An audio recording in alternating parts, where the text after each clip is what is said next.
There's a performance, one single performance, that every Michael Jackson fan knows, that every performer studies, that changed the course of music history forever. It wasn't on the biggest stage. It wasn't in front of the largest crowd. It wasn't even the longest performance he ever gave. But when Michael Jackson stepped onto that stage, he did something that no one had ever seen before, something that would define his entire career, something that would make him the biggest star on the planet. Just a few minutes, and the world changed forever.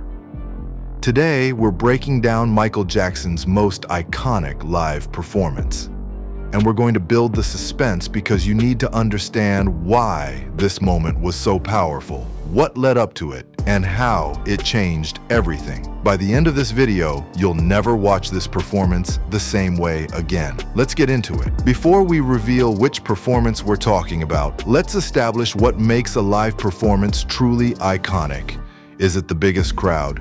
No. Michael performed for hundreds of thousands of people at various concerts. Is it the longest show? No. Michael had tours that ran for hours with dozens of songs. Is it the most elaborate production? No. Michael had stadium shows with insane pyrotechnics, massive stages, and million-dollar budgets. So what makes a performance iconic? It's the impact, the cultural shift, the moment where everything changes. An iconic performance is one where you can point to it and say, before this, the world saw him one way. After this, everything was different. Michael Jackson had several performances that could qualify. But there's one that stands above all the rest. One performance that took him from being a star to being a legend.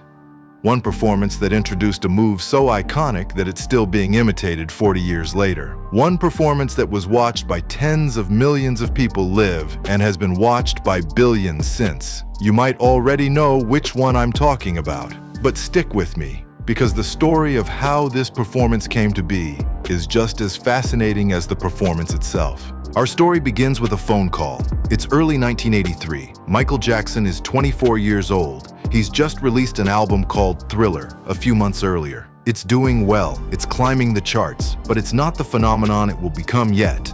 At this point, Michael is still seen by many as the cute kid from the Jackson 5. Talented? Absolutely. A star? Yes. But the star? Not yet.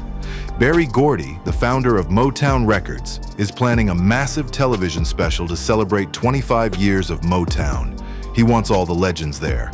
Diana Ross, Stevie Wonder, Marvin Gaye, Smokey Robinson, and he wants the Jackson 5 to reunite. Berry calls Michael personally.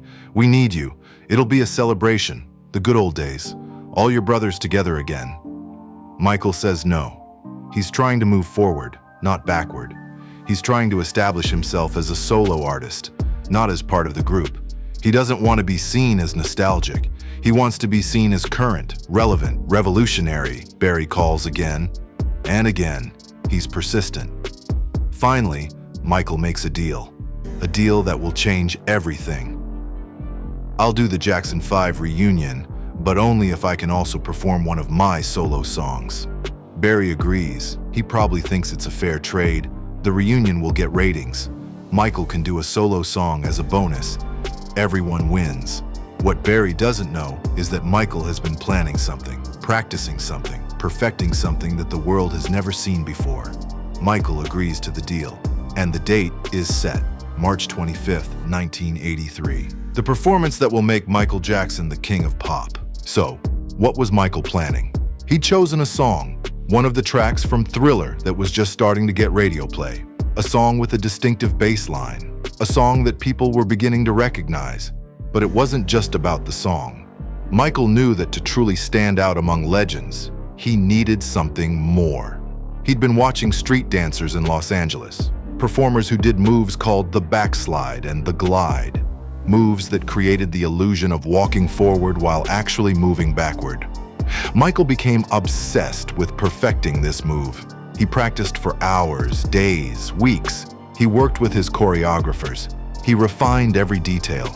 But here's the genius part. He kept it secret. His brothers didn't know what he was planning. Most of his team didn't know. This was going to be a surprise, not just for the audience, for everyone. Michael also obsessed over his outfit. Every piece had to be perfect.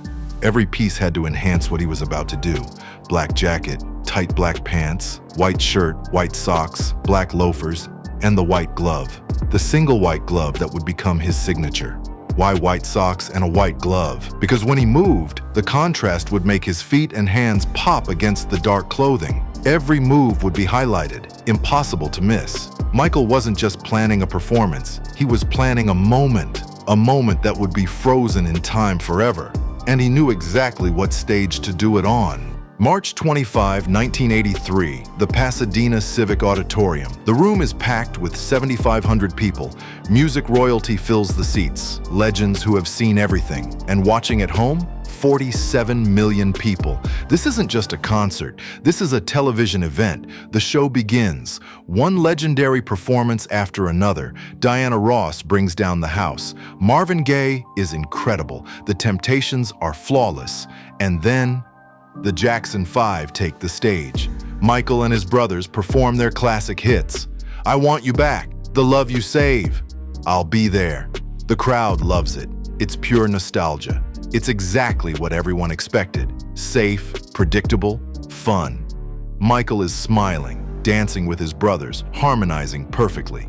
He looks relaxed, happy, but inside, he's preparing, visualizing, getting ready to take the biggest risk of his career. The medley ends. The brothers step back. Michael steps forward. The crowd starts to settle. The nostalgic part is over. Time to move on to the next act. But then Michael speaks. I have to say, those were the good old days. I love those songs. Those were magic moments with all my brothers, including Jermaine. The crowd applauds. Nice tribute. But what I really like, he pauses. The room goes quiet. Are the new songs. The crowd erupts. They know something's coming. They don't know what, but they know it's going to be good. The lights go dark. A single spotlight hits the center of the stage. There he is, Michael Jackson, standing alone, black sequined jacket catching the light, white glove gleaming. And then, the bass line. Dun dun, dun dun, dun dun dun.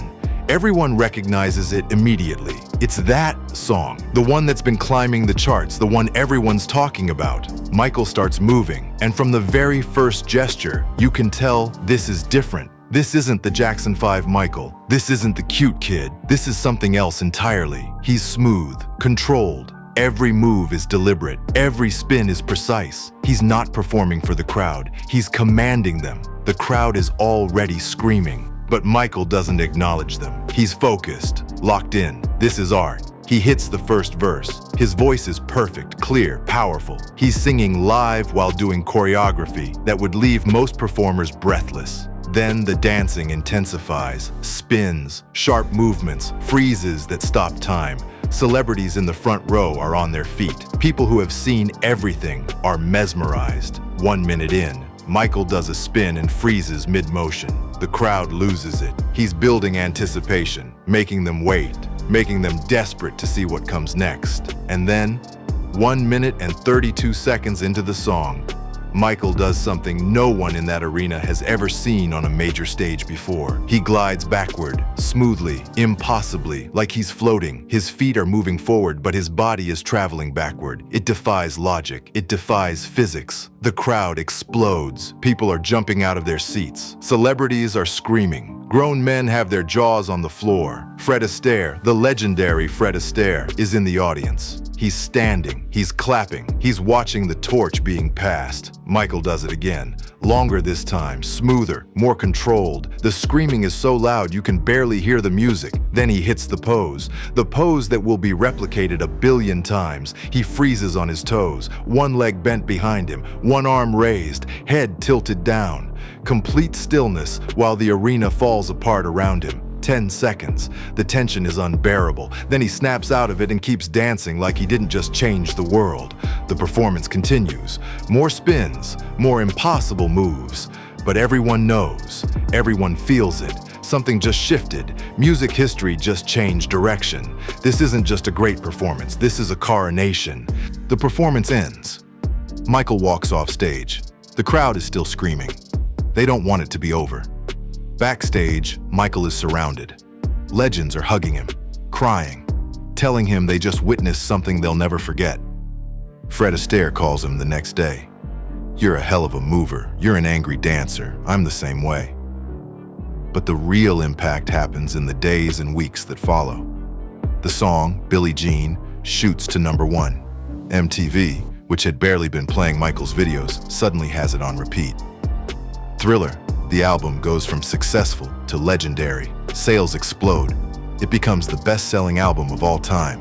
And that move, the one he did for just a few seconds, the backslide, the glide, the world starts calling it the Moonwalk, and it becomes the most iconic, most imitated dance move in human history. Michael Jackson walked onto that stage as a star. He walked off as the king. The Motown 25 Billie Jean performance. 5 minutes that changed everything. 47 million people watched it live. Billions have watched it since, and every single time, it's pure magic.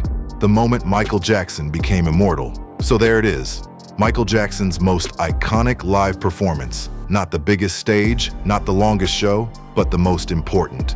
The performance that introduced the Moonwalk. That made Billie Jean a phenomenon. That turned Michael Jackson into the king of pop. If you haven't watched it recently, go watch it again. See the precision, the confidence, the moment when everything changed. What's your favorite part of that performance? The moonwalk, the toe stand, the sheer confidence? Let me know in the comments. And if you love this breakdown, smash that like button and subscribe to King of Pop for more deep dives into the moments that made Michael Jackson a legend. Hit that bell so you never miss an upload. Thanks for watching. The King of Pop forever. And it started with 5 perfect minutes. Peace.